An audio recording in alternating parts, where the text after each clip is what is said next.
Ok, bonsoir tout le monde, c'est bon? Ok, allez c'est parti. Bonsoir à toutes et à tous. Bienvenue pour ce webinar, premier grand webinar en live de cette manière-là avec des invités pour nous. Donc on va commencer dans un instant. Je vais vous rappeler deux, trois petites choses avant de commencer. Vous avez sur la droite un petit bouton à côté du stream. C'est une petite flèche qui va vers la droite.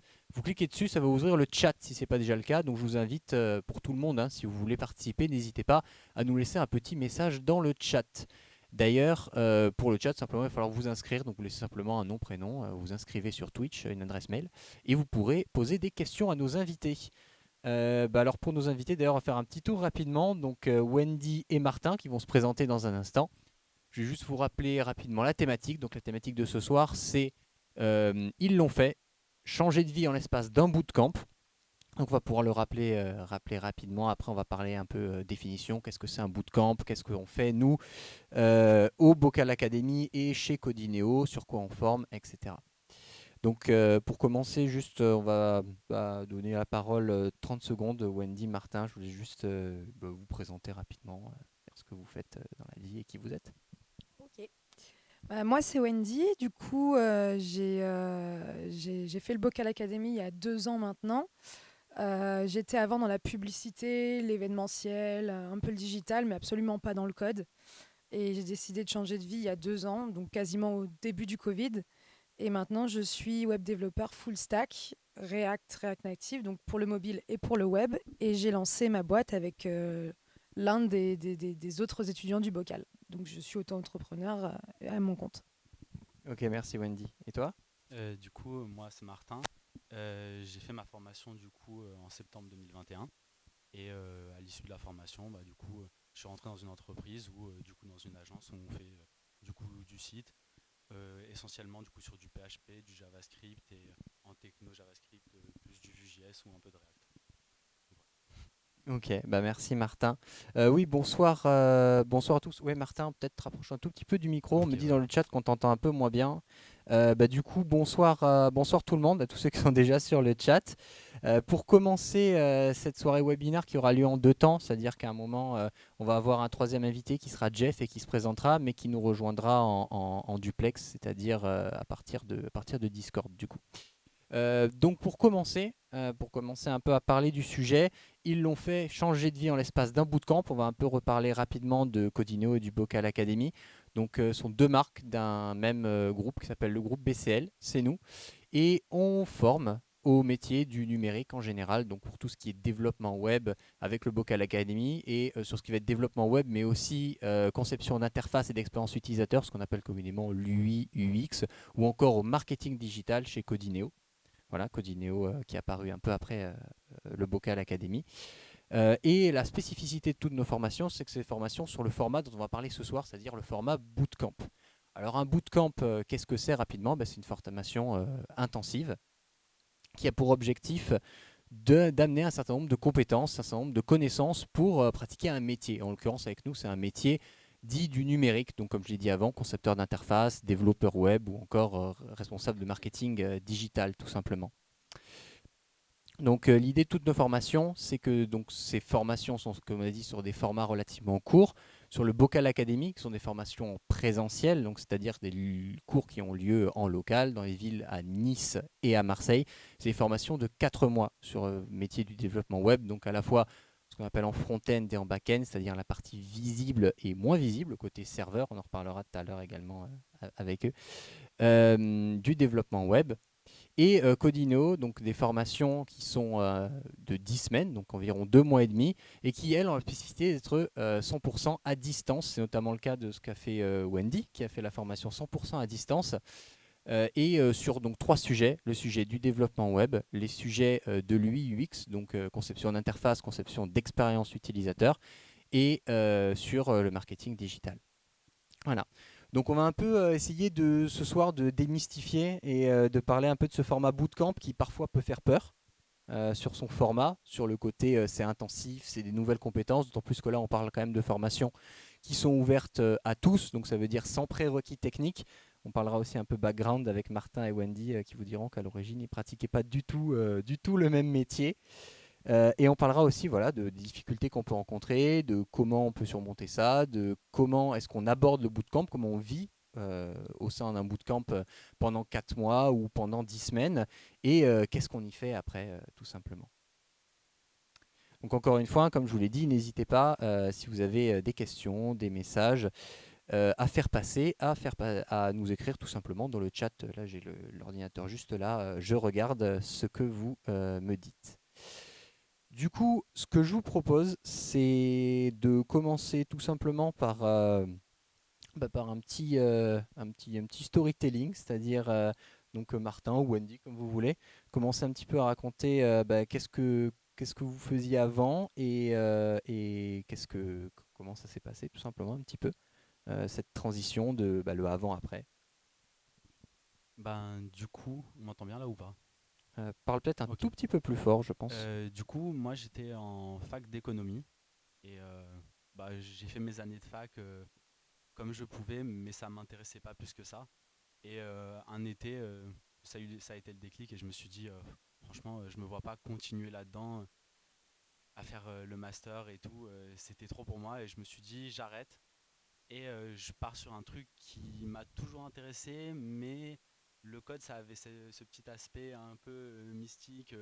C'est super dur de l'approcher et en fait, au final, j'ai cherché un peu, j'ai regardé les solutions qui s'offraient à moi Mhm. et après quelques recherches, je suis tombé du coup sur le bocal. Le programme m'intéressait, avait l'air pas mal. Et surtout, il y a un truc qui m'attirait pas mal, c'est le côté où on fait beaucoup de pratiques, où du coup c'était marqué dans le programme qu'on allait faire beaucoup de projets, qu'au final c'était pas juste un amphithéâtre avec un prof qui parle. C'est l'être, on allait être sur nos ordi, on allait coder, et ça m'intéressait pas mal. Donc Et sur du le coup, côté vraiment, le bootcamp, le côté c'est ça. vraiment on se met dedans tout de suite, quoi. C'est pas beaucoup Exactement. de théorie C'est et pas c'est on, plutôt on se met vraiment tout de suite les mains dans le métier en question. Exactement. C'est pas 3 mois de théorie pour un mois de pratique. Donc au final, Ok. ça m'a vachement intéressé et je me suis dit, je me lance. Au début, ça faisait un peu peur. Les petits exercices qu'on a eu avant, du coup, ça m'a tout de suite passionné. Avant la formation, on avait fait 2-3 exercices sur le HTML, CSS. Tout de suite, ça m'a passionné et je me suis dit, ok, c'est cool. Et quand j'ai attaqué la formation, je me suis dit, ok, c'est encore plus cool. Et du coup, quand on est passé au JS, au PHP, tout ça, j'ai adoré. Et du coup, après, bah, j'ai voulu continuer. Et du coup, après la formation, j'ai fait 2 mois de stage dans l'entreprise qui nous avait laissé le projet final. Donc pour qui on a fait le projet final, j'ai fait 2 mois de stage chez eux. Et ensuite, à la suite de ça, bah, du coup, le schéma classique, recrutement. Et du coup, j'ai trouvé un emploi du coup, dans l'entreprise où je suis actuellement. Et depuis avril, je travaille là-bas. Donc ça se passe bien. Ok. Bon bah du coup déjà preuve vivante numéro un qu'on peut déjà survivre à un bootcamp, ce qui est pas mal. Exactement. Malgré le format qui au début peut faire peur, mais voilà, comme tu l'as dit, c'est vrai qu'il y a un point, je pense, clé dans le bootcamp. Après, je laisserai Wendy dire ce qu'elle en pense, mais c'est que c'est un format en particulier, bon, j'allais dire en particulier sur le dev, mais non, c'est le cas pour toutes nos formations et toutes les formations de ce style-là. L'idée, c'est avant tout d'être vraiment centré pratique et de mettre les mains dedans tout de suite et pas de reculer le moment où on commence à pratiquer en faisant de la théorie. De la théorie est toujours de la théorie, quoi. Ce qui est une spécificité aussi que vous avez retrouvé dans nos programmes et dans notre approche, c'est le fait d'avoir plein de mini-projets, plein d'exercices inspirés de situations réelles qu'on peut retrouver qu'on peut retrouver en entreprise ou pas que en entreprise, peut-être aussi dans cette propre entreprise. Wendy, je pense que tu peux confirmer du coup. Oui, alors moi je me suis, pour commencer déjà, j'étais pas du tout dans ces métiers-là. Micro. Je gravitais en fait autour des développeurs parce que je travaillais dans des agences de pub, mais j'étais plutôt sur le côté relations publiques, management, etc. Donc j'étais pas du tout dans le code. En fait, ça me passionnait dans le sens où je me suis dit, attends, toi tu les gères, mais tu comprends pas ce qu'ils font, c'est pas logique. Et ils ont l'air de faire des trucs assez cool. Et j'ai commencé à creuser et finalement la période du Covid m'a donné cette impulsion pour me dire bon bah maintenant tu vas te lancer, c'est pas parce que tu es une littéraire que ça va pas le faire. Et j'ai bien eu raison. C'est vrai que le format, moi j'ai fait le format plus court du coup que Martin, j'ai fait le format 10 semaines et j'ai énormément travaillé. C'est sûr que pendant 10 semaines on voit pas le soleil. Mais ça vaut le coup parce qu'aujourd'hui, je suis passionnée par ce que je fais. J'ai eu la chance de pouvoir débuter directement en montant ma boîte, ce qui pour moi a été une chance. Je ne pensais pas être capable de ça juste après. Et je l'ai fait en plus avec quelqu'un du bocal, donc c'est génial. Et aujourd'hui, ça fait quasiment 2 ans qu'on a la boîte et tout roule, donc on va pas se plaindre. Ben oui, c'est vrai, pour contextualiser, du coup, effectivement, pour vous qui nous regardez, Wendy a co-créé son entreprise avec des anciens camarades de promo du bocal, du coup, qui se sont lancés dans l'aventure avec elle. Et pour aussi contextualiser l'idée, pour vous dire, donc Wendy a suivi il y a 2 ans maintenant la formation à distance, donc du Bocal Academy, qui aujourd'hui aussi est surtout proposée par Codineo, c'est exactement la même. Et Martin a suivi c'était il y a un an, hein, voilà, il y a un an tout pile maintenant, la formation développeur web du Bocal Academy, du coup, qui est ici à Nice. Voilà. Présentement dans ces locaux là où on est actuellement. Euh, ok, bah déjà merci pour ces premiers retours. J'aimerais commencer par aborder un sujet avec vous. C'est le sujet sur le format. Donc vous l'avez dit, vous avez eu des motivations différentes, des idées différentes, des projets différents. Que ce soit trouver un job, créer une boîte, etc. Mais vous êtes lancé dans un bootcamp, dans un format à distance ou un format présentiel. Quels ont été les challenges, les difficultés que vous avez rencontrées, auxquelles vous vous attendiez peut-être pas forcément, et comment vous les avez gérées du coup? Du coup, première difficulté. Attention, pas question piège, hein, Ouais. je vous vois regarder dans les yeux en se disant qu'est-ce que, qu'est-ce que je vais raconter là, j'ai pas d'idée. Pensez Non, bien à coller vos micros, par contre on me dit ouais. effectivement dans le chat qu'on vous entende bien. Du coup, première difficulté qui fait très peur, c'est bah, du coup, moi, ça a été, j'étais tout le temps dans le rush, donc vouloir travailler. Et quand j'étais au moment où j'étais bon sur le cours, bah, on veut aller plus loin. Donc tous les soirs, travailler, comme tu disais tout à l'heure, on voit pas trop le soleil. Mais du coup, ouais, beaucoup travailler. Et ben, c'est la plus grande difficulté, c'est de gérer le temps de ce qu'il y a à côté. Parce que moi, personnellement, je voulais continuer à coder. Parce que pour progresser, pour, entre guillemets, avoir de l'avance et pour pouvoir continuer à apprendre des trucs, parce que on se rend compte très vite que c'est très très vaste et qu'il y a beaucoup beaucoup de trucs à apprendre et qu'au final, même plus tard, on se rend compte qu'on ne peut pas tout apprendre. Et ça, vaut mieux l'apprendre vite quand même, parce qu'au début, c'est un peu compliqué de vouloir tout retenir et tout. Et ouais, je pense que la plus grande difficulté, c'est la gestion du temps pour pouvoir bien se focus sur le bootcamp et quand même garder un peu de vie à côté et pas que du code, quoi. Donc l'idée, c'est pas se laisser déborder par toutes les Ouais, infos, c'est ça. quoi. Et du coup, quel conseil tu donnerais, toi qui a rencontré pour de vrais soucis j'ai l'impression qu'on a trop à apprendre, donc je me jette dedans, et quitte à me fatiguer trop vite, et alors que finalement, un bootcamp, comme on dit, hein, c'est court, mais 4 mois, ça peut être long. Dans le sens où si on est crevé au bout de la troisième semaine, faut pas oublier que des semaines, il y en a encore un paquet avant d'arriver au bout. Qu'est-ce que tu donnerais comme conseil là-dessus? Alors, je pense que j'ai deux conseils. Le premier, c'est pendant le bootcamp, bah, s'entraider avec les autres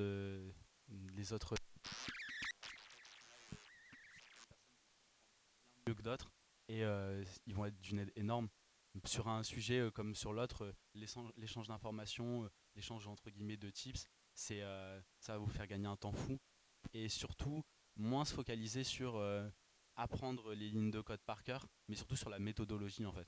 Parce qu'au final, ne pas savoir une ligne de code par cœur, c'est pas grave parce que si on a la méthodologie ou même avec un peu de recherche, bah, du coup sur les plateformes Stack Overflow ou même les documentations des technos utilisés ou même des langages utilisés, on retrouve l'information super rapidement. Vraiment pas essayer d'apprendre les trucs par cœur. C'est la pire erreur que je peux faire au début. Ok, voilà, et je pense que ce que tu dis aussi, bon, est évidemment valable pour le dev, mais est tout aussi valable pour d'autres spécialités comme l'UX ou le marketing, qui est finalement ne pas essayer de tout apprendre par cœur et de se dire je suis là pour apprendre, donc je vais maximiser le temps où je suis là pour engranger le max d'informations et en fait finalement ne pas profiter de ce qui est le meilleur rapport du bootcamp, c'est-à-dire l'intervenant qui est là, le contenu qui est là, mais qui ne va pas disparaître du jour au lendemain. Donc peut-être plutôt, comme tu as dit, se centrer sur le côté pratique, le côté apprendre la méthodologie, apprendre le métier en fait, plutôt qu'apprendre par cœur des choses qu'on peut retrouver sur Internet, dans des ressources, dans des livres, etc. Et toi, Wendy, si tu avais une difficulté ou plusieurs peut-être qui te sont venues, peut-être que tu t'y attendais pas forcément d'ailleurs à les rencontrer? Bah, disons que moi, j'ai toujours fait des métiers un peu, je dirais, de tchatch. Et je me suis retrouvée à faire un métier qui était très précis. Faut faire du concret. Voilà, Hein. c'est du concret. Tu peux pas parler à un ordinateur approximativement et l'entourlouper, ça marche pas. Donc, ça a été J'allais dur. dire, on sent les commerciaux, mais ça se trouve, je vais en froisser certains. Même dans l'équipe du bocal, je vais en froisser. Non, pour le coup, c'est vrai que ça a été dur pour moi, justement, bah, comme disait Martin, même quand on apprend de nouvelles choses, surtout du code, de décrocher à un moment donné. Parce que je voyais d'autres personnes se débrouiller mieux que moi et je voulais être comme eux. Donc j'ai travaillé énormément, sauf que parfois on apprend mieux quand on se repose. Et ça, j'ai eu beaucoup de mal à le comprendre au départ. Et finalement, après une bonne nuit de sommeil ou quand on décroche un peu un soir, on se dit, bon, ce soir, je touche pas à l'ordinateur. Le lendemain, ça vient tout seul. Et encore aujourd'hui. Donc ça a été la première la première difficulté que j'ai rencontrée. Et la deuxième, comme disait Martin, c'est pareil, c'est d'apprendre à chercher ses sources, apprendre à chercher. On ne connaît pas encore aujourd'hui, je peux passer 2 à 3 heures par jour à chercher de la documentation. Et le plus dur, ça a été de savoir comment chercher la documentation. Une fois qu'on commence à comprendre, on n'a pas besoin de tout savoir. On sait que c'est un métier où on peut tout apprendre sur Internet. Ok. Et du coup, donc voilà, un peu la même idée que Martin, savoir travailler avec parcimonie. Mais tiens, d'ailleurs, c'est une question, c'est quelque chose que je dis souvent, mais là, je vous posais la question, est-ce que, bon, vous êtes passé par les bootcamps, par tous les stades, le stade du waouh, ça marche, au stade du au secours, ça marche pas. Mais aujourd'hui, si vous deviez refaire ce format bootcamp, euh, est-ce que vous opteriez comment pour un travail plus régulier, parfois moins intense, parfois plus intense? Euh, comment vous l'aborderiez aujourd'hui un bootcamp? Je pense que je prendrai plus de pauses, plus de pauses pour comprendre et surtout me focaliser plus sur les recherches que sur le par cœur. Je pense qu'on a eu les mêmes Ok. problématiques. Donc Et prendre plus de temps, moins rusher, moins aller vite sur ouais, certaines choses, quoi. Ok. Ouais, du coup, à peu près pareil sur le côté recherche, parce que on a perdu, personnellement, je pense toi aussi, on a perdu énormément de temps sur comment rechercher au début, où on voulait pas trop rechercher, on butait, on cherchait un truc sans pour autant ouvrir une page et écrire, alors que la solution elle est à 30 secondes de recherche sur Google. Donc ouais, peut-être plus de recherche. Après, je suis un peu bourrin, donc je pense pas que ça aurait beaucoup différé de la première fois. Ok. T'es du genre à bourriner et à pas, Ouais, à tant que ça pas. marche pas, un peu bourriné. Ok. C'est pas forcément une qualité. Et du coup, à l'inverse, qu'est-ce vous pensiez que ça aurait pu être une difficulté ou pas forcément, mais qui vous a surpris dans le bon sens sur le format bootcamp, comme quand vous l'avez vécu, ah, cette expérience le code, intensive? juste le code. Franchement, jusqu'au bout, je Donc me le suis dit, je domaine. me lance dans quelque chose. Je ne sais absolument pas si je suis faite pour ça ou si je suis capable. Parce que pour moi, tout ce qui était algorithme, etc., je me suis toujours lié ça aux mathématiques, à l'esprit de logique, chose que je n'étais absolument pas avant. Et finalement, ça se passe très bien. Donc forcément, c'est dur. Faut se faire violence, mais je pense que c'est comme n'importe quel langage. Là, on parle un ordinateur, mais on pourrait parler à n'importe qui dans une autre langue. On a des phases, on a des steps à passer, et je pense que le langage informatique, c'est la même chose. Ok. Et le fait que ce soit court du coup, enfin court et intense, ça t'a pas, est-ce que ça t'inquiétait au début? Comment tu le. Oui, j'avais un peu de mal à me dire en 10 semaines, je vais être dev. Mais en fait, on Ok. se rend compte qu'on apprend tout le temps, en fait, même au bout de 2 ans, même au bout de 3 ans, et que l'essentiel, c'est de travailler, et d'aller plus loin, d'aller toujours plus loin, et de prendre surtout confiance en soi, parce que souvent, c'est le manque de confiance en soi qui fait que à la sortie, on se dit, c'est pas possible, alors que c'est largement possible. Ok, donc peut-être le côté finalement bonne surprise on arrive à quelque chose, mais il faut pas lâcher, quoi. Faut rester accroché derrière. Mais dans le même style, c'est ce que tu disais, c'est le truc, on va pas y arriver, va pas y arriver. Pendant, bah, je pense tout le monde, tous ceux qui ont fait le bocal, à un moment dans la formation, ils se sont dit, ok, je serai jamais dev. Et en fait, au final, ce moment se débloque et ça va tout seul. Et même à la fin, je pense pour beaucoup de personnes, il y a ce qu'on appelle le syndrome de l'imposteur. On se dit, ok, on n'a pas les compétences pour être dev. Et en fait, premier entretien, première entreprise, premier stage, et tu te rends compte qu'au final, t'as pas la science infuse, normal, mais tu as les compétences, tu as les bases pour continuer à apprendre, pour continuer bah, du coup à progresser et pour être un vrai dev au final. Et je pense dans les autres formations, ça doit être pareil. Enfin, je l'espère. À la sortie, on a les compétences, on a les bases qu'il faut pour continuer, quoi. Ouais. Et du coup, l'idée, c'est, comme tu dis, voilà, éviter le syndrome de l'imposteur et avoir confiance en soi. Pour faire un lien un peu connexe avec le côté confiance et rebondir sur ce que tu disais tout à l'heure aussi sur le côté être dans la pratique au maximum. Euh, au, Au fil du bootcamp, bah, tous les deux, même si c'était pas même pas le même, vous avez fait pas mal de projets.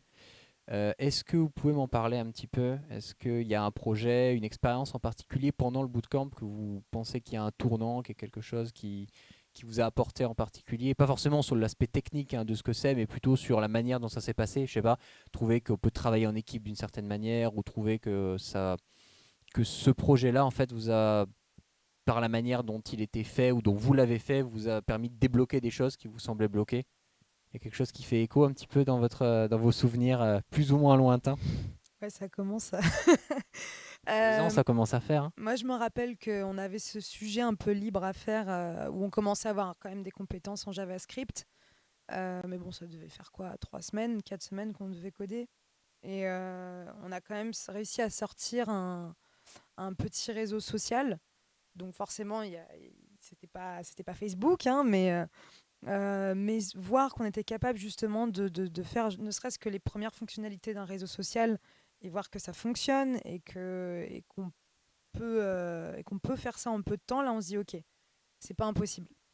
Ouais, donc vraiment le côté, enfin, le fait d'avoir fait un projet qui est réseau social, donc c'est pas tout à fait à mi-parcours dans WUG, Un peu moins de un peu mi-parcours, moins de un peu moins de mi-parcours. mi-parcours. Donc le fait d'avoir fait un premier projet qui était plus que des simples exercices, mais vraiment quelque chose de concret, ça fait déjà un premier aboutissement.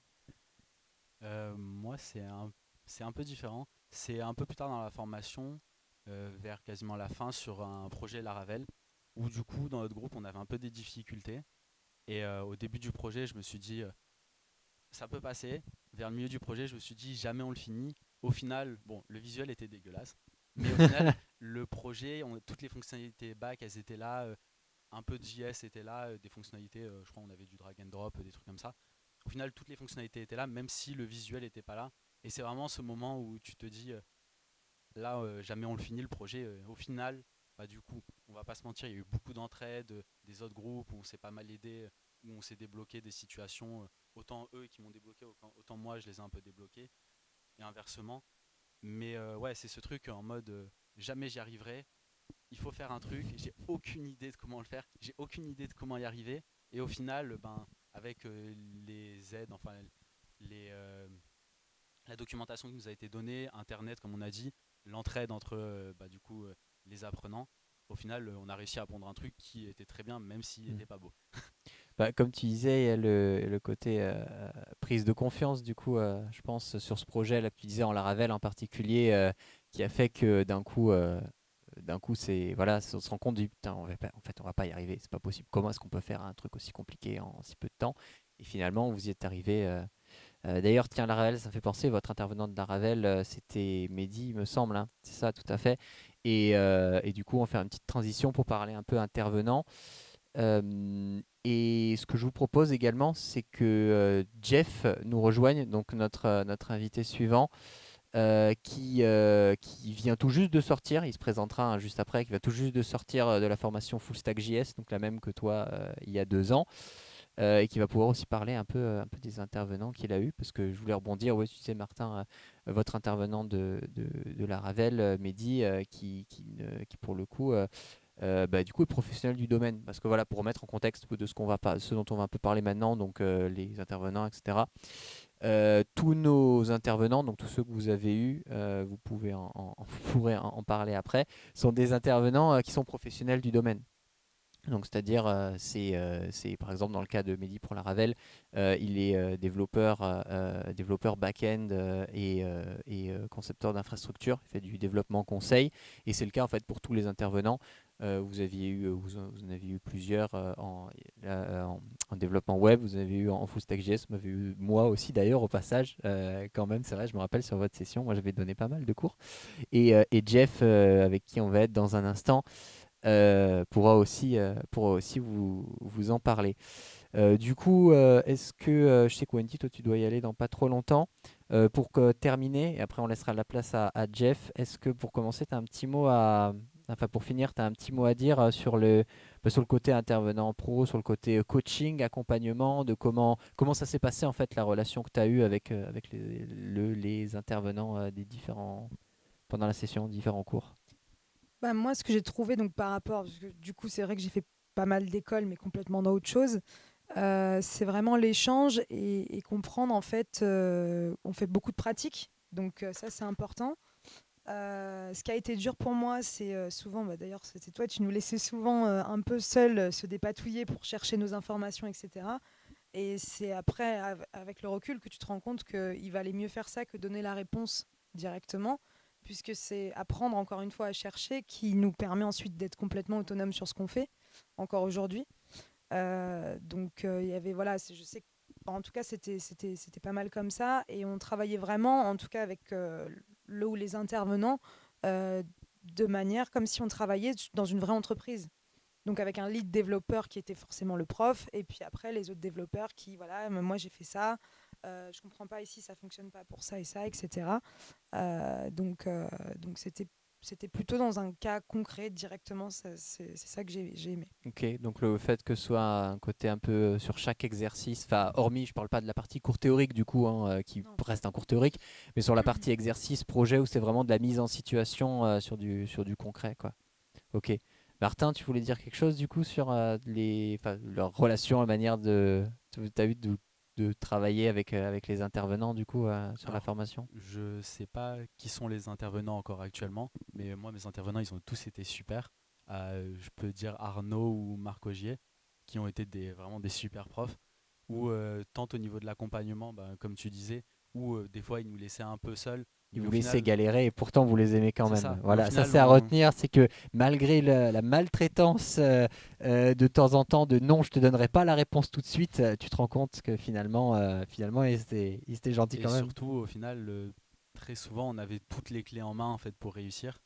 Et un autre truc qui est très agréable, c'est quand au bout d'un moment tu bloques et tu te dis jamais je trouverai la solution, peut-être j'ai fait une erreur, ou j'ai sûrement fait une erreur, euh, qui puisse venir t'aider. Par exemple, Arnaud, à un moment, il m'avait débloqué sur un truc, et au lieu de me faire recommencer le code, de annuler toutes mes lignes et repartir avec une solution en direct, il est reparti du coup de là où j'en étais, et il m'a aidé à me Mm. débloquer pour trouver la suite et au final arriver à ce qu'on veut. Et c'est vraiment cet aspect du j'ai pas la solution, mais je vais t'aider à la trouver en passant par ta méthode. Je vais Mhm. pas te donner ma méthode, c'est comme ça et pas Ouais. autrement. C'est on va faire comme t'es parti et on va améliorer. Après, c'est sûr que si on me demande d'écrire A, B, C, D et que je commence à écrire C, D, B, il y a un moment où je pardonne Non, pas. oui, Mais évidemment, tu mais vois c'est un l'esprit. peu, ouais, ça rejoint aussi ce que disait Wendy, que le côté que sur le moment, quand je disais maltraitance, c'est le côté vraiment, ils vont un peu vous malmener en vous disant, bah, cherche la solution par toi-même, ou au lieu de que je te donne une solution toute faite, bah, on va partir de ce que toi t'as fait, et on va essayer de corriger ce qui marche pas pour arriver à quelque chose qui marche, en fait. C'est exactement Et ça. du coup, ça dénote aussi que mine de rien, ce qui vous a marqué aussi, c'était le côté, le fait que ce soit pas voilà, une solution balancée générale, mais il y a un suivi assez personnel pour pouvoir vous accompagner chacun sur vos Ouais. difficultés diverses, Et quoi. c'est ce qu'on comprend, je pense même toi maintenant que tu travailles dans ton entreprise et moi-même, c'est que il n'y a pas une solution, il y en a des milliers. Et chacun a sa façon de coder, chacun a sa méthodologie, et il n'y en a pas une mauvaise, une bonne. Bon, il y en a certaines qui prennent moins de lignes quand même.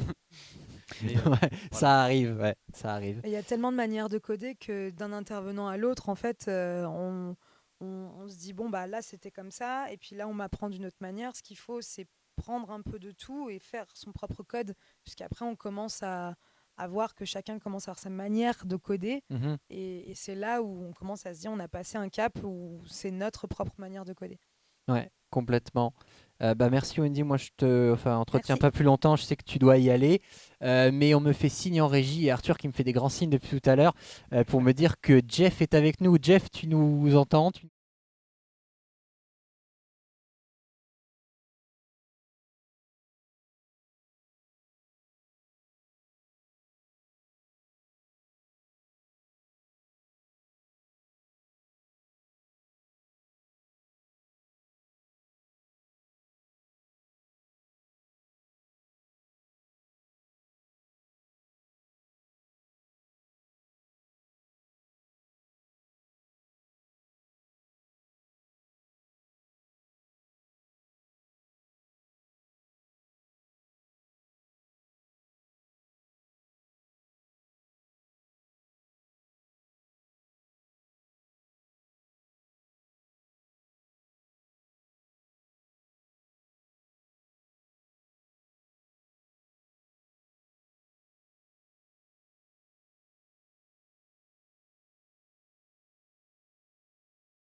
Et voilà, nickel. Ok, super. Du coup, là maintenant, vous devez m'entendre et vous devez entendre Jeff aussi. Jeff? Alors oui, je vais essayer de parler, mais pas trop rapidement. Ok. Est-ce que vous m'entendez bien? Est-ce que là, dans le chat, vous pouvez me dire, normalement, on a l'impression qu'on a un retour son. Oui, Ouais, les c'est deux, bon je tous les vois. deux, super. Ah bah désolé, petit problème technique, ça arrive. Du coup, du coup, c'est réglé. Donc oui, je disais Jeff, Jeff de la dernière session Full Stack JS qui a fini il y a 15 jours, et je te laisse bah, te présenter rapidement pour reprendre le sujet qu'on a commencé avec Martin et Wendy sur les intervenants et les coachings. Ah, déjà, bonjour Twitch. Je m'appelle Jeff et avant le 1er septembre, enfin on va dire que la formation commence en septembre, je n'avais donc jamais codé parce que j'étais dans la restauration et par avant j'étais dans la photographie. Donc autant dire qu'une ligne de code, je savais vaguement aller sur internet. Non, je savais très bien aller sur internet, mais par contre je ne savais absolument pas comment coder, même si j'avais mon site personnel pour la photo. Je l'avais fait sur WordPress, c'est-à-dire un système entièrement préfabriqué. Ok, J'ai eu cette opportunité, on m'a parlé du Vocal Academy, que c'était une très bonne formation. En même temps, c'était un de vos ça fait apprenants. plaisir, toujours Enfin, d'être c'était recommandé. pas un de vos apprenants, c'était un de vos profs, mais enfin un de vos intervenants, pardon, parce que c'était Terence du coup. Ah Et, bah voilà. mais il n'avait pas totalement tort parce que Ah, on quand même, ça a. fait plaisir qu'il Ouais, n'ait pas ouais, eu que totalement Terence tort avait en raison. nous recommandant. Non, non, mais pour parler assez simplement et comment je parle de la formation, c'est il y a un très bon jeu entre la pratique et la théorie. Enfin, la théorie est quand même très courte parce qu'au final, pour faire un parallèle, c'est comme dans la restauration, soit vous savez pas faire et on vous apprend, mais c'est pas parce que vous allez regarder la recette du Morito pendant 1 heure que vous allez mieux pouvoir le faire par la suite. Le mieux, c'est encore de pratiquer, d'en faire plusieurs. Et c'est exactement comme ça que les cours sont faits. C'est-à-dire que vous passez plus par la pratique Parfois, vous allez vous arracher les cheveux. Enfin, pas au début ça va. Après, vous allez vous arracher les cheveux parce que vous allez vous demander pourquoi on vous laisse mariner. Et on vous laisse mariner pour que vous cherchiez par vous-même des solutions. Et ces solutions, une fois que vous les intégrez, vous savez comment les chercher sur Internet, comme disait Martin tout à l'heure. Et c'est là que ça devient intéressant parce que ça débloque énormément de portes dans ce que vous pouvez faire. Et au fur et à mesure que vous avancez dans les cours, vous allez être de plus en plus libre tout en sachant que c'est possible, ça doit être écrit quelque part, quelqu'un a dû le faire quelque part à un moment. Donc c'est totalement faisable. Et si c'est faisable, je peux le faire. Et c'est un peu le but de ce bootcamp, c'est d'apprendre à se démerder tout seul. Enfin, à se débrouiller tout seul, pardon. J'aime bien se débrouiller, hein, oui, tout à fait. Oui, Pardon. mais Jeff, du coup, effectivement, bon, ça rejoint un peu ce que disaient déjà Martin et Wendy. Oui. On sent que vraiment, c'est vrai, il y a ce côté, j'allais dire, pas école de la vie, mais école du métier en question, ce qui est aussi réapplicable à l'UI, UX ou au marketing digital d'ailleurs. Le côté vraiment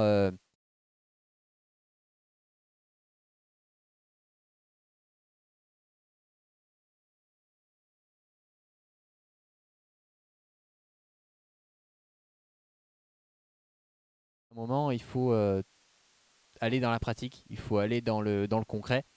Et voilà, et il y a un moment, comme vous avez entendu, vous remarquez, il y a à chaque fois un an d'écart entre nos invités. C'était même pas fait exprès pour le coup. Mm. Mais Wendy est sortie il y a un peu plus de 2 ans de sa formation. Martin, il y a un an. Et Jeff, il y a 15 jours. Donc il y a 3 générations, 3 années complètes représentées. Et pour le coup, vous remarquez qu'il y a un point constant, effectivement, ça on peut le noter, qui est ce côté, il y a un moment, ils vont nous laisser nous débrouiller ou en étant là, nous donner des solutions, mais pas une solution toute faite, une solution qui vous pousse à réfléchir en fait. C'est quelque chose qui est vraiment important, je pense, sur le côté pédagogie sur ce sujet-là. Du coup, sur un autre sujet sur lequel je voulais passer, qui était ni sur le côté intervenant, ni sur le côté cours, ni même sur le côté pratique. C'était plus sur vraiment le format bootcamp pour y revenir et sur l'expérience que vous y avez vécue. Donc Jeff, toi, tout récemment, toi qui en sors, comment tu... Est-ce que tu peux me parler un peu de ton expérience toute fraîche bootcamp et me dire un petit peu les hauts et les bas que tu as rencontrés? Donc un peu la question qu'on voyait au début avec Martin et Wendy. Et me dire voilà quel est ton ressenti à 15 jours après à chaud. Ouais. Alors les hauts et les bas déjà, quand j'ai commencé le bootcamp, j'étais quand même assez stressé, bah, justement parce que j'en avais jamais fait. Et après, au fur et à Ouais. mesure, ouais, il y a eu beaucoup de bas, il y a eu quelques hauts, et après c'est devenu beaucoup de bas, puis beaucoup de hauts. En fait, il y a toujours un moment où on va être un peu bloqué. Et c'est un peu ce qu'a dit Wendy tout à l'heure, c'était très vrai. Genre, à un moment, on va arrêter de coder, on va arrêter de regarder son écran, on va aller se balader, prendre un bain ou faire peu importe, hein. Et la solution, tout d'un coup, elle fait ah, mais ouais, mais c'est ça. Et c'est ça un peu le ressenti pendant les cours.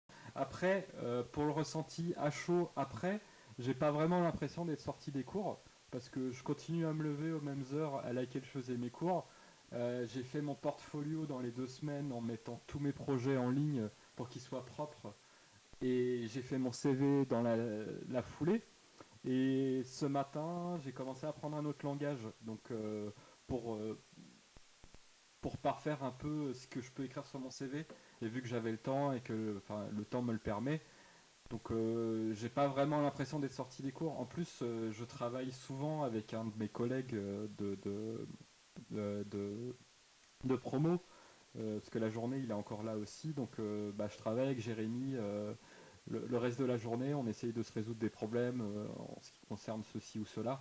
Donc ouais, pour l'instant, j'ai pas vraiment l'impression d'être sorti des cours. Voilà. Ok. Mais Du coup, sinon, tu ouais, as le encore côté l'impression bootcamp, d'être un peu dedans, ouais, d'encore être ouais, avec nous en fait. ouais, ouais, ouais. Mais Mais ouais, du le, coup, ah oui, le je veux côté quand même préciser sur bootcamp, une petite définition pour ouais, ceux qui nous regardent sur le concept de portfolio.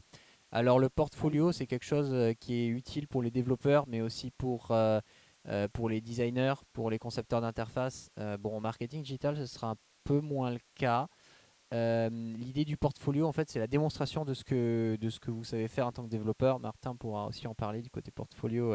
En fait, l'idée, c'est à la sortie de formation et même toute votre vie de développeur, d'avoir un support, plusieurs supports. Donc, ça peut être ce qu'on appelle un compte GitHub, ça peut être un site personnel, etc.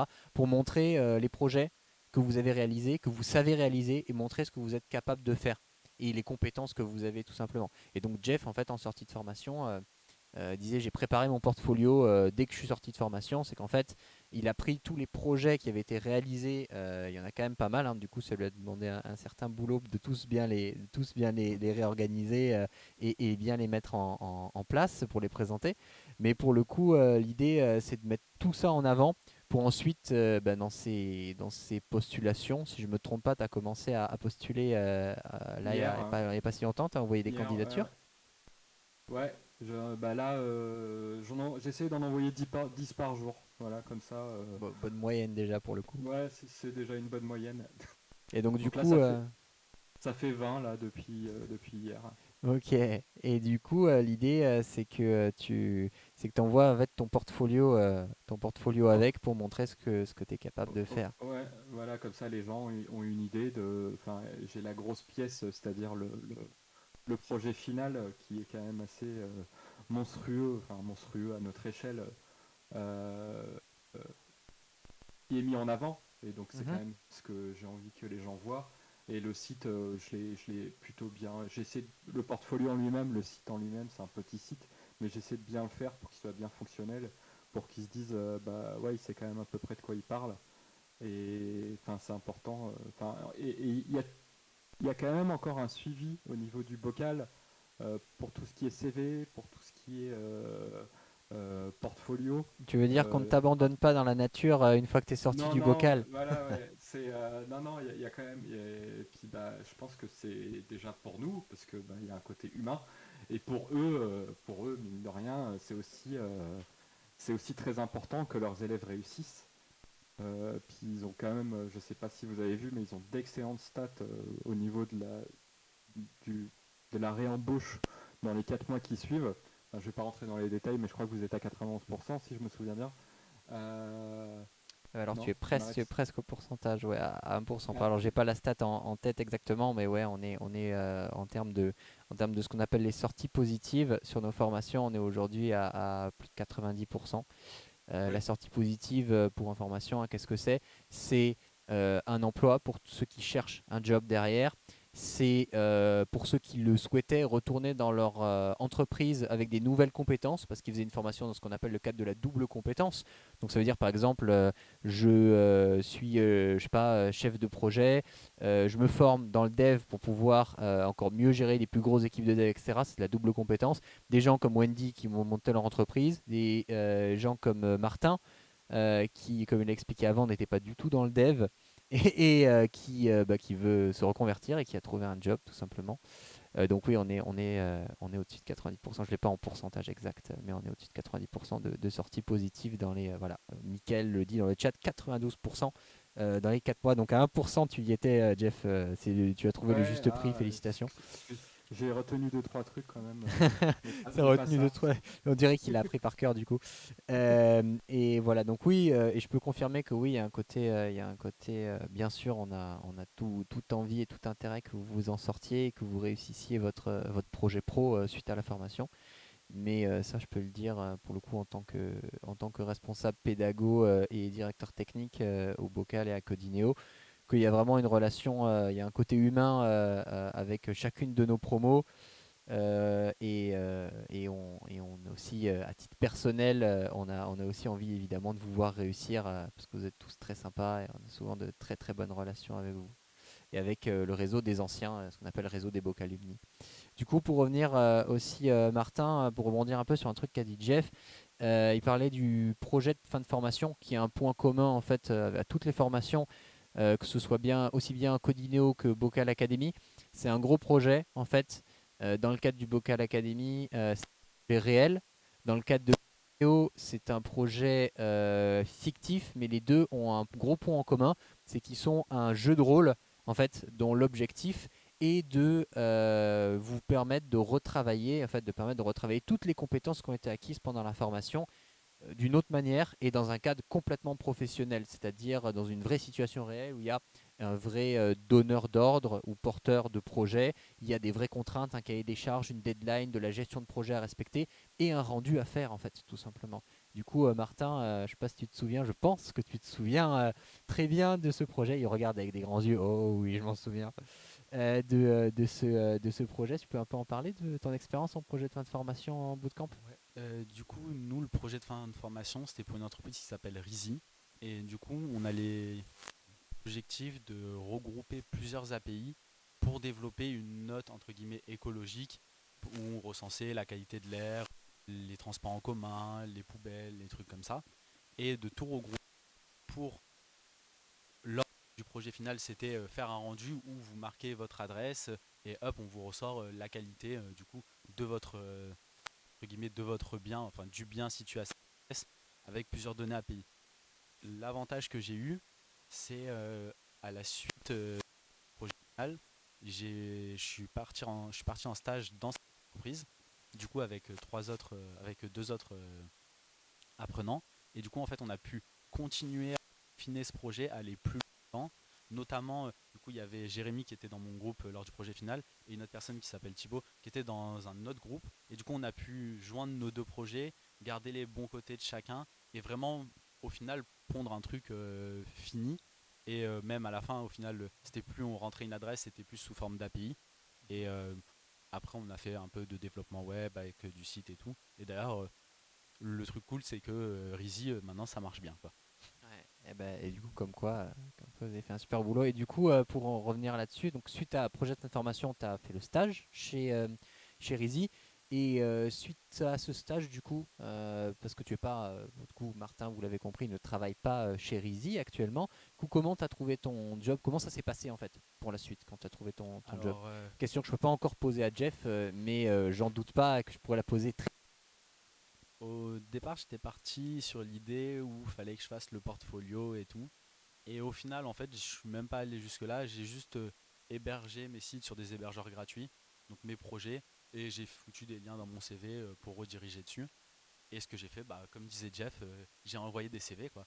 Et au final, au bout d'une cinquantaine de CV, j'ai trouvé l'emploi dans lequel je suis actuellement. Et j'ai fait globalement 4 entretiens Mhm.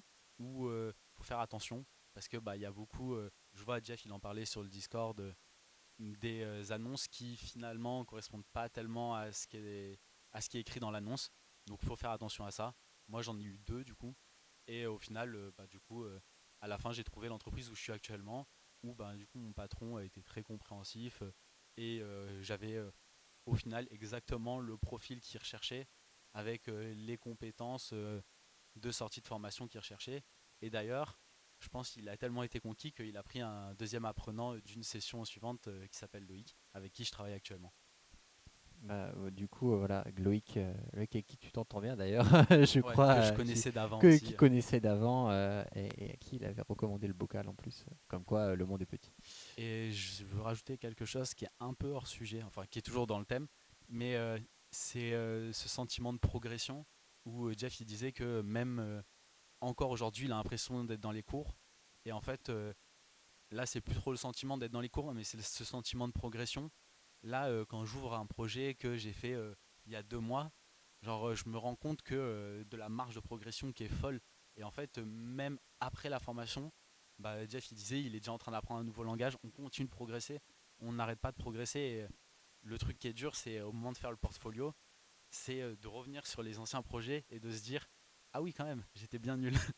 Et au final, Bah, il y a une progression qui ouais, est énorme. c'est pas que tu étais nul, mais c'est vrai Bah, qu'il y a, j'avais il y pas a les tellement compétences. il y a tellement de progression qui se fait en formation et même au-delà de la formation qu'à chaque fois quand on regarde, on jette un œil en arrière, on se dit mais j'ai parcouru tout ça encore en plus. Et Jeff, je pense que tu as ce même, t'as peut-être dû avoir ce même ressenti si on voit un coup d'œil dans le rétro par rapport à un début de formation. Et ce que Ah vous avez oui. fait en projet de fin de formation, ça a dû doit quand même Ah y bah, avoir une quand progression, justement je je les ai pense. tous mis, quand j'ai mis tout en ligne et que j'ai vu ce que j'ai fait au début, euh, enfin c'est très très vilain en fait ce qu'on fait au début et ça finit par faire, enfin c'est très vilain et c'est pas fonctionnel. C'est juste une page où on peut rien faire au final. C'est juste une vitrine et on finit par faire un site où quand on clique sur n'importe quoi, tout fonctionne, tout communique entre eux, enfin les éléments communiquent entre eux. C'est genre bah, ce que fait un site normalement et c'est vrai que enfin, euh, c'est- même ouais, quand on regarde ce qu'on a fait au début et ce qu'on voit, ce qu'on arrive à sortir à la fin, et ça en 2 mois et demi, c'est impressionnant. C'est un peu, bah, je peux pas vous montrer, mais ouais, c'est quand même la courbe de progression est assez impressionnante. Et même là, comme je disais, j'ai commencé à apprendre un nouveau langage, et j'ai l'impression que c'est limite simple par rapport à ce qu'on a fait avant, justement parce que je pense qu'on a déjà des bonnes bases. Bah, on le dit Ça, souvent, hein, le plus dur des langages à apprendre, c'est celui qu'on apprend en premier. Ouais, ouais, voilà, ouais. Et là, bah, je pense que le JavaScript est quand même bien situé au niveau enfin, de tous les langages, puisqu'il est quand même très utilisé. Et du coup, Pour indication, il bah, apprend le PHP, Martin. Donc, ouais, je lui ai dit bon choix et aussi bon courage, mais c'est une c'est une bonne décision du coup. Je ouais. pense que c'est un très bon choix. Martin, qui est développeur PHP trois quarts du temps, ne peut qu'appuyer ce que tu fais, Jeff. J'en profite Ouais, pour dire dans le chat, n'hésitez pas hein, si vous avez des questions à poser à Jeff, à ouais. Martin. Bon, pour Je le vois que coup, le petit Michael me demande de parler du talent Nintech, je pense. C'est un salon qui se passe demain, et le bocal sera là. Donc, alors je pense que je sais pas si c'était pour ça ou pour te dire viens à Talentin Tech. Ah, mais c'est bon, je suis inscrit depuis Ah, un t'es moment. déjà inscrit. Ah bah Oui, oui, bien bah sûr. voilà, ah bah comme quoi. J'ai imprimé une dizaine de CV, j'ai regardé toutes les sociétés qui étaient là et je vais aller faire un tour là. J'ai que 2 heures demain, donc je vais essayer de cibler au maximum. Voilà, j'ai déjà sélectionné les entreprises que je veux aller voir et voilà, il n'y a plus qu'à et puis poser Ouais. quelques CV Du en coup, plus quoi. événement Talentin Tech hein, sur le numérique et la tech en général qui se passe à Sofia, auquel on sera et auquel je vous invite à venir. Vous pouvez nous rejoindre là-bas et vous pourrez venir nous voir sur notre stand. Et également, Jeff et toute ta promo, c'est aussi l'occasion de rencontrer des entreprises et de laisser 2-3 CV, 2-3 cartes de visite pour des opportunités intéressantes.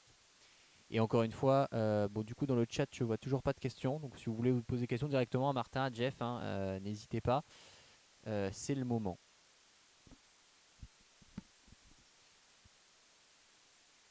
Bon, peu d'activité dans le chat. Je pense que, bon, du coup, on a dû être assez exhaustif dans ce qu'on a présenté. Est-ce que aujourd'hui, est-ce que vous avez un truc que vous avez envie de rajouter? Euh, Est-ce que vous avez envie, là, aujourd'hui, à ce moment-là, par rapport à votre évolution professionnelle, pour votre rapport par rapport au format bootcamp, vu que c'était la thématique de ce soir, vous avez envie de dire quelque chose? Vous avez envie d'ajouter quelque chose en particulier, un ressenti personnel, un retour, une expérience, un conseil, peut-être pour les futurs apprenants qui pourraient nous regarder? Dans un premier temps, j'ai envie de dire, ça fait peur, mais au final, ben, pour moi, ça a apporté ses fruits, pour d'autres aussi. Donc, si vous avez envie, si vous avez la motivation, tentez. Bah voilà, donc bon conseil, allez-y. Ah tiens, une question avant que je te pose la même question, Jeff.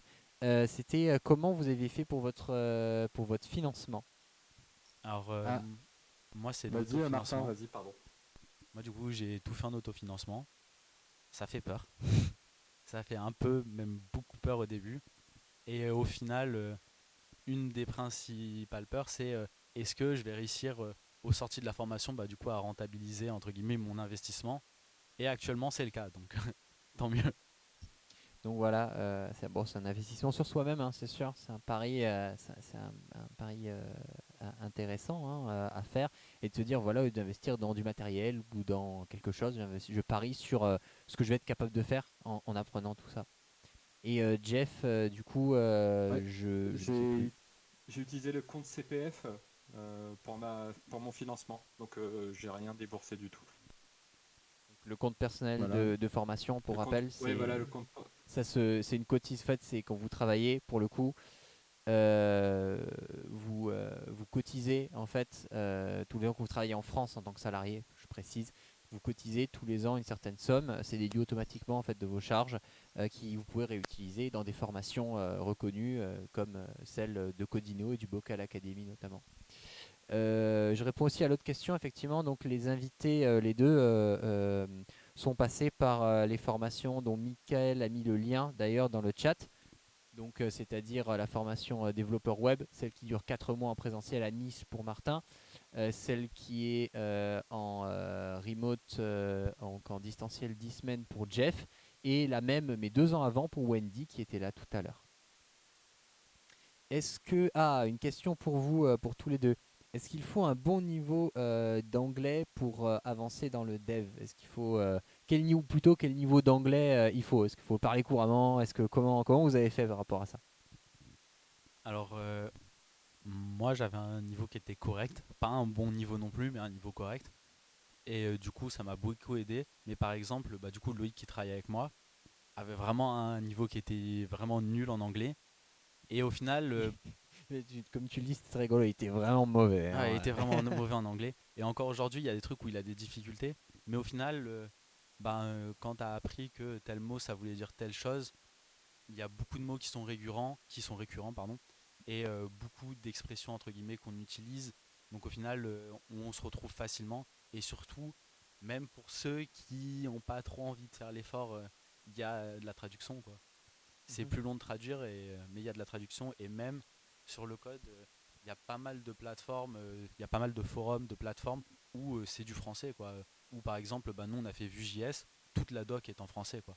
Même si je conseille quand même de rester sur de l'anglais parce que vous trouverez plus de tips, on va dire, sur internet. Donc du Ouais, coup, j'ai envie de rajouter que les docs commencent à être quand même beaucoup traduites en français, mais celles en français sont pas forcément à jour. On l'a remarqué sur React ou sur la documentation de chez Mozilla, qui a une grosse documentation. Et c'est vrai que parfois en anglais, elle est plus à jour que la française.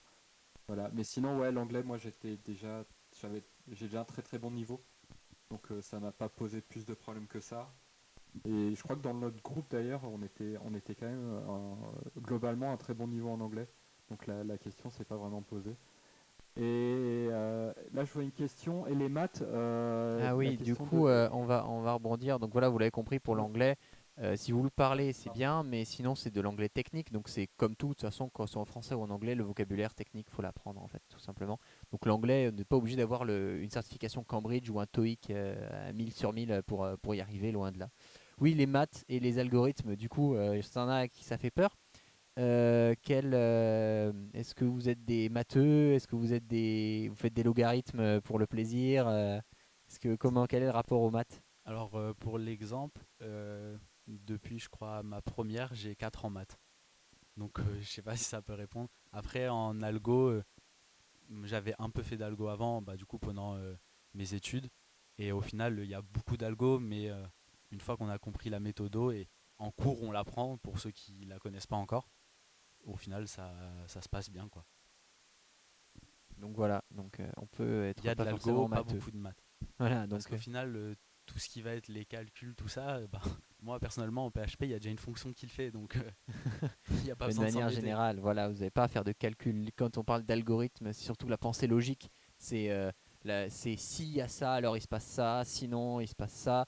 Vraiment, et donc pour le côté développement, purement, les maths ne sont pas une condition, c'est la pensée logique plutôt qui va être Ouais. importante. Globalement, le développement, c'est que du si je fais ça, il y a ça qui se fait, quoi. On anticipe des Ouais. choses. C'est Et, quasiment que ça, même s'il y a beaucoup de fonctions qui nous aident, de shortcuts qui nous aident à raccourcir un peu les phrases. et Jeff, ton rapport aux maths, toi du coup? Moi, j'ai fait un bac S, donc j'avais 12 en maths au bac. Mais depuis, à part compter les additions, j'ai pas fait grand-chose. Et autant dire que j'ai passé mon bac il y a 20 ans. Donc, si vous voulez, les maths, non, c'est pas très important pour faire du. Et pour faire pourtant, de il fait des l'algorithmique. applications qui marchent pour de vrai sur Internet, c'est fou, hein. Ouais, voilà. Ouais. Donc, non, de toute façon, si vous savez compter jusqu'à 2 à peu près, ça devrait aller au niveau des maths. Ça suffit amplement. Bon, il y avait une dernière. Si je vois bien une question, bon, une question, la durée de la projet de fin de formation, bon, oui, effectivement, c'est sur 15 jours, un peu moins sur la formation distancielle. Les formations distancielles, donc je crois qu'on est sur 10 ou 12 jours hors week-end et nuits et nuits blanches et compagnie pour les formations distancielles, donc celle qu'a fait Jeff, mais pareil pour la formation UI UX ou marketing digital, et on est sur 2 semaines pour le projet en conditions présentielles du coup sur la 4 mois. Donc sur une autre question, c'est tuc, tuc, tuc. Merci pour les réponses. Ah oui, question. Alors, on est deux. J'en ai une rapidement. Est-ce que vous êtes plutôt front-end, back-end ou les deux? Alors, à la base, j'étais un peu les deux, mais au fur et à mesure, là, dans mon entreprise, au final, je fais beaucoup de back et du coup, Loïc fait beaucoup plus de front. Et en fait, de par l'aisance de chacun et aussi par affinité, au final, le back, j'aime bien, même si mon premier, euh, mon premier gros blocage, c'était ce projet Laravel qui était du back, quoi. Qui était du back. Donc voilà, comme quoi il a souffert sur du back et finalement il y revient. Et Jeff, du coup, back, front ou full stack? Alors je résume, hein, je Ouais, rappelle pour ceux qui nous ont rejoints. Front-end, c'est toute la partie visible, toute la partie de ce qui se passe quand vous connectez à un site internet ou à une application web. Il y a des choses qui se passent sur votre ordinateur, des données que vous recevez qui sont traitées. Lorsqu'on clique sur un bouton, il se passe quelque chose. L'image s'affiche de telle manière, le texte de telle manière. Quand je clique ou que je passe la souris là, il se passe ça. Ça, c'est le front-end. Le back-end, c'est tout ce qui se passe côté serveur, c'est-à-dire c'est tout le traitement logique. Par exemple, j'envoie des données de carte bancaire, ça déclenche un paiement. Je tape mon identifiant et mon mot de passe, ça me connecte. J'envoie une commande, ça commande effectivement un produit, ça stocke mes données, ma photo de profil Facebook. Ça, c'est le back-end. Et du coup, full stack, c'est le fait de faire les deux, à la fois du front-end et du back-end. Et du coup, Jeff, ah, moi j'aime bien les deux. Donc pour l'instant, vu que je suis pas dans une boîte, j'ai pas besoin de choisir, mais j'aime bien avoir la main sur toute la ligne de toute la ligne de production, on va dire.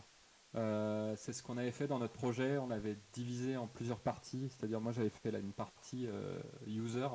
Et du coup, je faisais, quand, par exemple, quand un utilisateur s'inscrivait sur un site, je récupérais moi-même mes propres infos. Enfin, je faisais l'intégrale de la commande, c'est-à-dire que au moment où il tape, je faisais le formulaire et je faisais aussi le formulaire qui récupérait derrière et qui l'inscrivait donc dans une base de données qui était récupérable par la suite.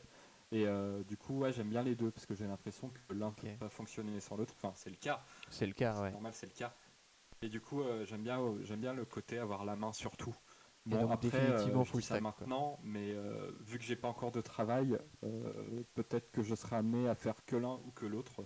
Mais en tout cas, c'est vrai que le back-end me faisait très peur au début parce que c'est un truc qu'on voit pas. On voit pas, on sait pas ce que c'est. Enfin là, je vous dis back-end, à part ceux de ma promo qui sont dans le chat Twitch.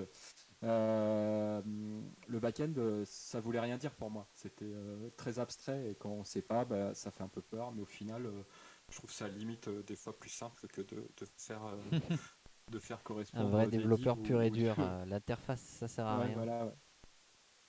Voilà, Ok. Eh c'est un ben, peu l'idée. Donc, mais merci Jeff. j'aime bien l'intégrale, voilà. Bien, tout complètement.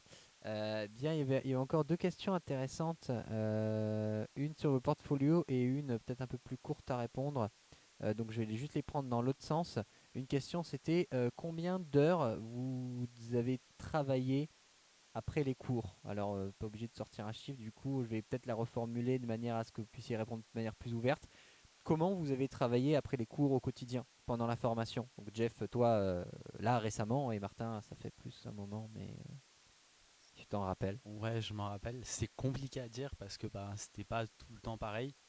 Mais globalement, moi, ce que je faisais généralement, c'est je rentrais chez moi le soir et je sortais avec mes potes. Et après, je revenais et je travaillais jusqu'à de minuit jusqu'à 2 heures du mat. généralement avec, il y avait tout le temps des gens de ma formation sur le Discord, quoi. Donc il y a tout le temps quelqu'un pour travailler ensemble. Donc le soir, ouais, globalement 2 heures après les cours, quoi. 2 heures après les cours à peu près, la clé, hein, comme on le dit souvent, c'est Après, hors travailler projet, hein. régulièrement, quoi. Après, hors projet, parce que le projet, je me souviens plus avoir dormi, quoi.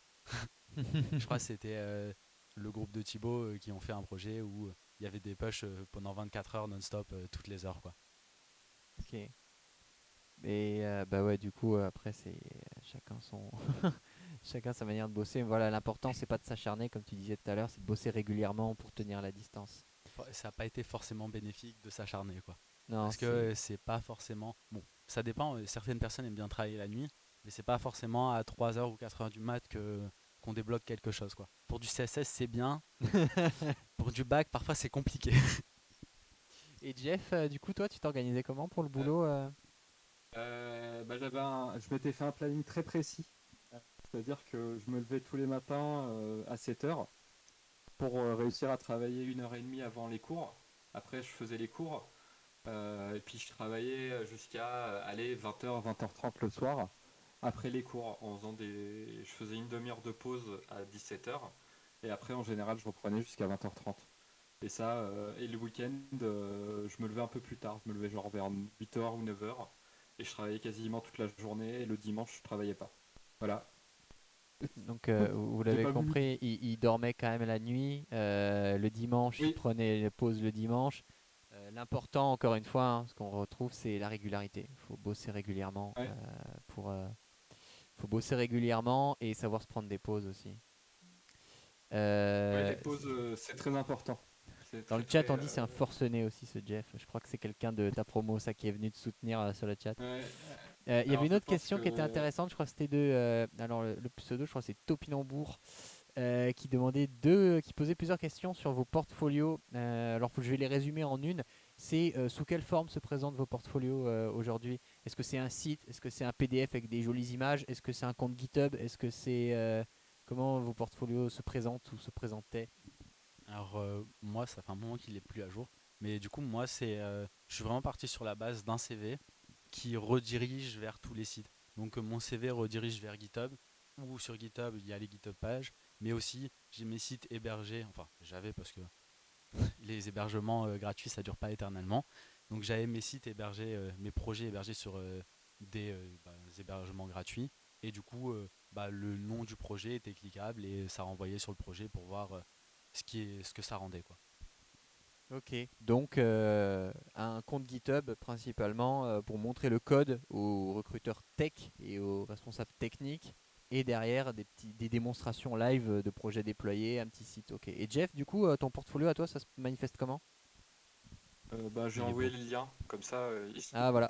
Bah du coup, il voilà. vient d'envoyer le lien, donc vous pouvez, Si vous voulez jeter un coup d'œil, voilà, si vous voulez jeter ça un coup reste d'œil. assez simple, hein, Alors pour le coup, est-ce que ton portfolio se résume à ce site-là? Le cœur du portfolio, j'allais dire.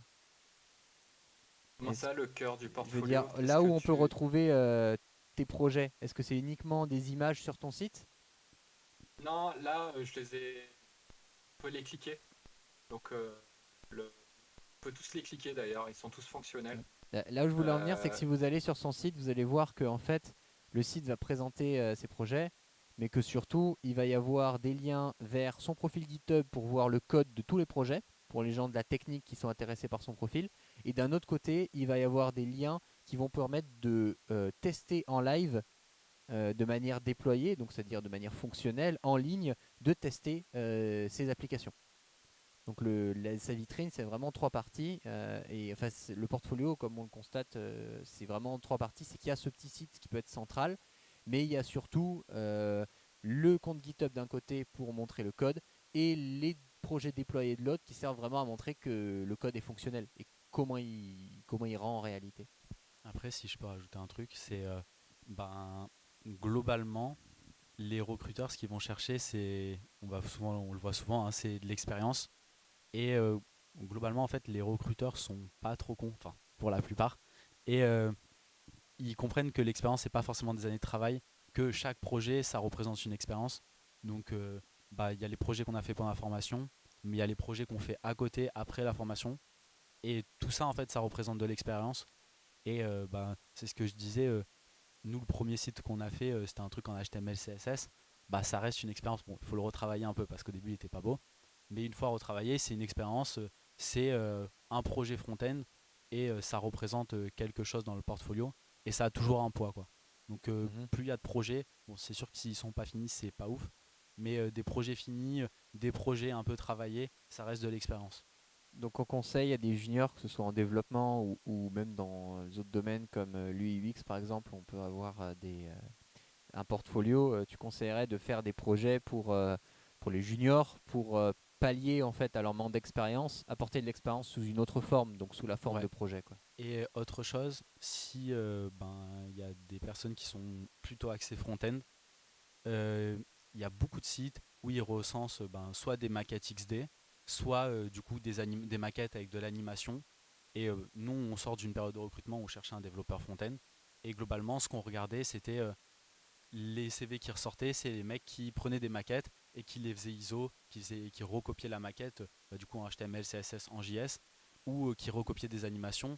Et c'est outre le fait de montrer ce que vous savez faire, c'est vous montrer que vous pouvez faire un travail sur une maquette en suivant des ordres précis.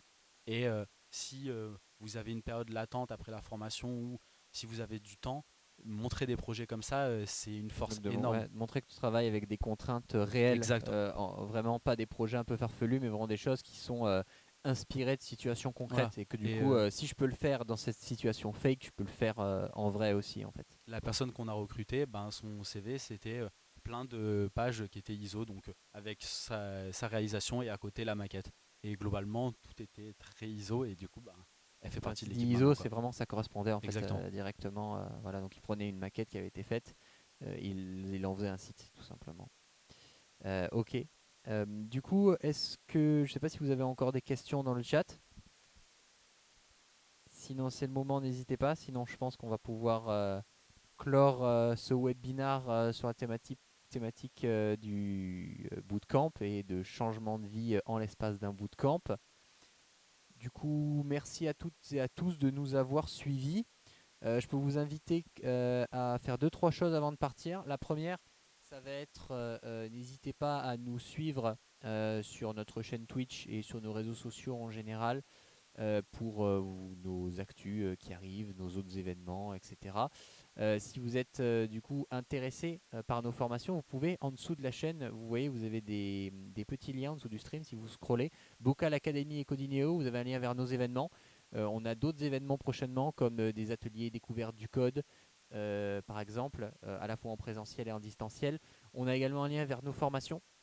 Les formations Bocal Academy, je les rappelle, bootcamp intensif de 4 mois en présentiel sur le développement web, front-end, back-end. Et Codineo, des formations 100% à distance, accessibles partout en France et même ailleurs si vous êtes sur un fuseau horaire compatible. Et des formations du coup à la fois en développement web, en conception d'interface et d'expérience utilisateur pour des applications web et autres, et en marketing digital. Voilà. Et évidemment, si vous voulez échanger avec nous, n'hésitez pas, au lieu de vous laisser nos adresses mail, on vous propose encore mieux. Vous avez deux boutons pour prendre rendez-vous, soit si vous êtes intéressé, soit par les formations à distance Codineo, soit par les formations en présentiel Bocal Academy. Il suffit de cliquer sur le petit bouton prendre un rendez-vous, ça vous emmènera vers un petit formulaire à remplir. Et vous aurez rendez-vous avec un membre de la team Bocal Codineo. S'il n'y a toujours pas de questions, donc c'est tout bon. Je pense qu'on va pouvoir clôturer cette séance. Merci Martin, merci De rien. Jeff. Merci à tout le monde de nous avoir suivis et à Arthur qui s'est débattu en régie avec les problèmes techniques les uns après les autres. Merci Arthur. Et je vous souhaite à toutes et à tous une très bonne soirée et à bientôt.